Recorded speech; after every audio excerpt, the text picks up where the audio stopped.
Yemək zamanı su içmək zərərlidir. Həkimdən açıqlama.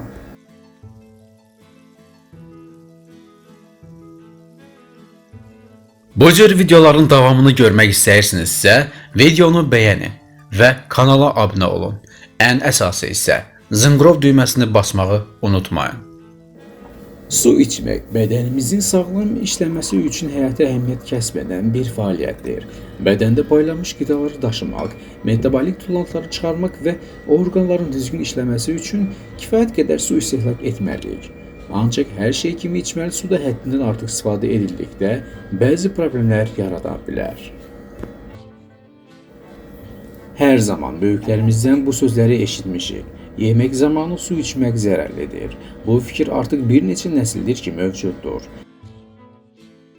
Bir çox insanlar hesab edir ki, yemək zamanı su içmək mədə şirəsinin turşuluğunu azaldır və bu da normal həzmə mane olur. Onların fikrincə, nəticədə orqanizmin kifayət qədər qida maddələri qəbul edə bilmir. Lakin bəzi mütəxəssislər bu mifin yanlış olduğunu bildirirlər.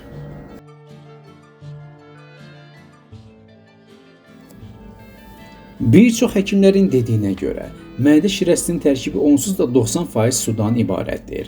Bir çox qidalar, xüsusilə tərəvəzlər, tərkibində çoxlu maye saxlayır. Məsələn, xiyar, kabaq, çuğundur və ya hətta şorbalar. Bu cür qidalar da mədəyə düşərkən turşuluğu bir müddət zəiflədə bilər. Lakin bu həzmə mane olmur. Çünki mədə və hüceyrələri bu prosesi dərhal kompensasiya edərək daha çox duz turşusu istehsal edir. Bəs yemək zamanı su içmək olarmı? Həkimlər əminliklə bildirirlər ki, yemək zamanı su içmək zərərli deyil. Adi qazsız su, istər borş, istər qızardılmış kartof istərsə də, başqa yeməklərlə birlikdə həzmi pozmur. Əksinə su qidanın qida borusundan daha rahat keçməsinə kömək edir və maddələr mübadiləsini sürətləndirir. Bəs suyun temperaturu necə olmalıdır? Araşdırmalar göstərir ki, nə soyuq, nə də isti su həzm sürətinə əhəmiyyətli təsir göstərmir. Yeganə diqqət yetirməli məqam yemək çeynəyərkən su içmək tövsiyə olunmur. Çünki tüpürcək qidanı islatmalı və ilkin karbohidrat parçalanması üçün vacib olan fermentlərlə onu zənginləşdirməlidir. Bəs hansı içkilər zərər verə bilər? Bütün mayələr yemək zamanı eyni dərəcədə faydalı deyil. Həkimlər yemək zamanı şəkərli qazlı içkilərin qəbul edilməsini tövsiyə etmirlər. Belə içkilərin tərkibindəki yüksək şəkər mədədə köp, qıcqırma və həzm pozğunluğuna səbəb ola bilər. Həddindən artıq çay və qəhvə istehlakı da yemək zamanı arzu olunmaz sayılır. Onların tərkibində bəzi mineralların, məsələn, dəmirin mənimsənilməsini çətinləşdirən maddələr mövcuddur. Buna görə də bu içkilər yeməkdən bir müddət sonra içmək daha məsləhətdir. Əgər siz yeməyi adi təmiz su ilə içirsinizsə, bu heç də təhlükəli deyil. Əsas odur ki, ümumi qidalanma balansına nəzarət edəsiniz və həzm sisteminin işini poza biləcək içkilərdən su istifadə etməyəsiniz. Həyat qədər dəyərli suyun faydaları. 1. Nəmləndirməni təmin edir. Su bədənimizin ehtiyac duyduğu mayəni qarşılamaq üçün ən sağlam seçimdir.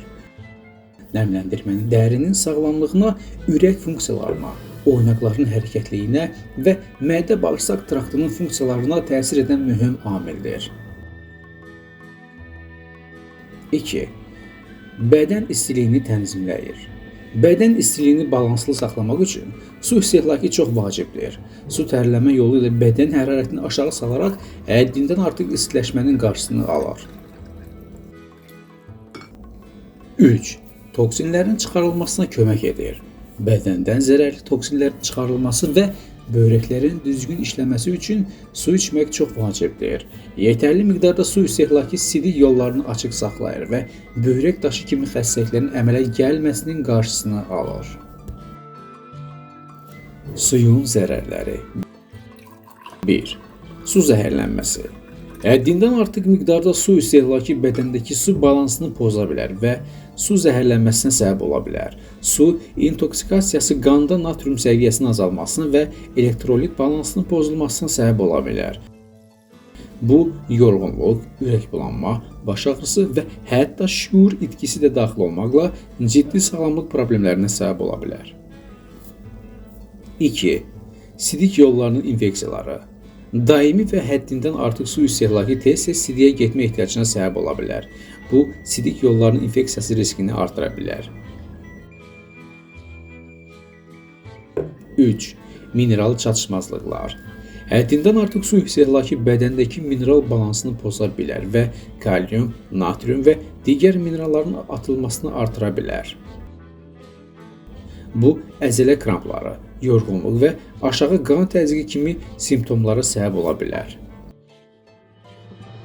Yekun olaraq qeyd edək ki, su içmək orqanizm üçün çox faydalıdır. Ancaq hər şeydə olduğu kimi suyun balanslı şəkildə istehlak edilməsi vacibdir.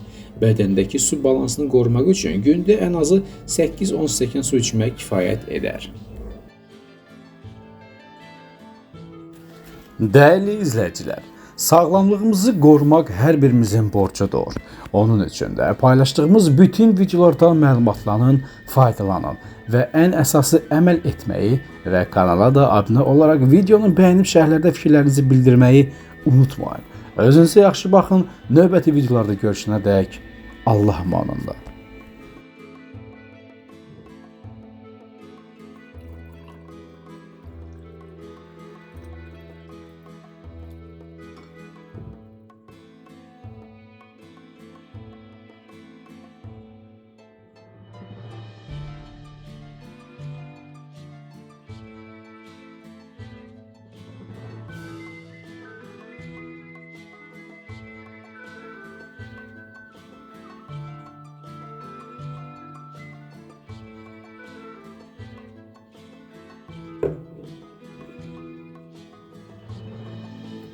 Video sizin üçün lazımlı oldusa bəyənmə düyməsini basın.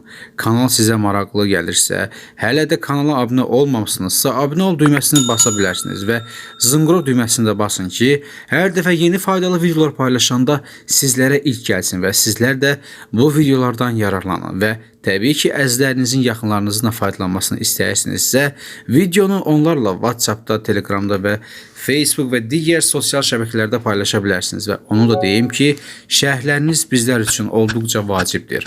Şərhlər yazmağı unutmayın. Özünüzə yaxşı baxın, növbəti videolarımızda görüşənədək Allah amanında.